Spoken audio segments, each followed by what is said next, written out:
Hi everybody, this is Judy at Judy in the Kitchen. Today we're talking about bananas and we're doing a comparison between fresh and dried bananas. Now I know somebody out there is going to be concerned with the nutritional comparison. Now they are very similar, other than the fact that of course the dried ones are going to be very concentrated because the water has been removed from them.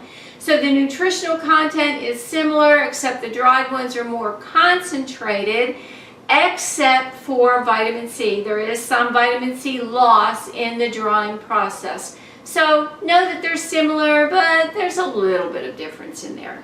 One thing to note is that when bananas or any fruit is dehydrated or dried, being that it's more concentrated, the calories are going to be higher. So a standard serving of dried bananas is going to be only 1/4 of a cup. Now you can down that pretty fast when you're hungry. And if you're going from bag to mouth, bag to mouth, bag to mouth, you can easily overeat on those things. So if you want to control the amount that you eat and avoid overeating on the bananas, the dried bananas, take the amount that you feel like you should eat or want to eat, put them in a separate bowl. Take the bag, wrap it up, put it away, out of sight, out of reach, and then just enjoy the bananas slowly that you've got in that bowl, and that will help you to do a little portion control so that you don't accidentally overeat on those dried bananas.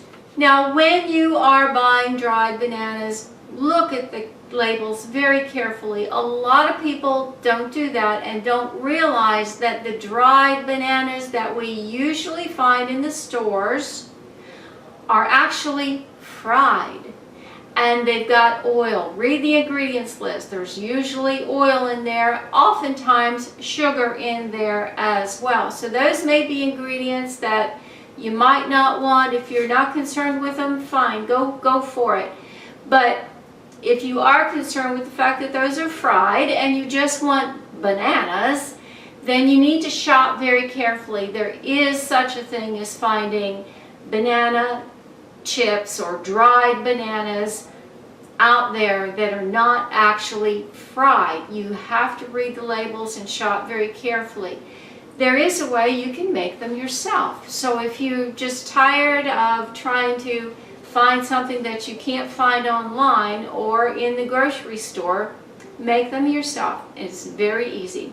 You just take some fresh bananas, slice them up thinly, and then put that in a bowl.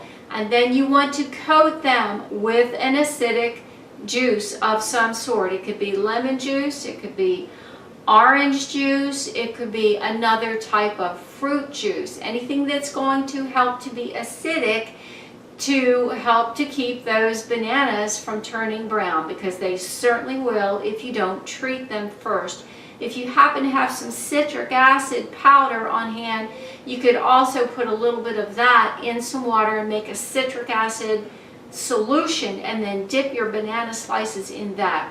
Then you will spread them out on a parchment paper lined baking sheet and then bake them in the oven at anywhere from 200 to 250 degrees Fahrenheit. I would like to compromise on that and just say 225 degrees Fahrenheit. So it's going to be a slow process here. Put them in the oven, and then after they start to dry, then flip them over so the underside will dry as well.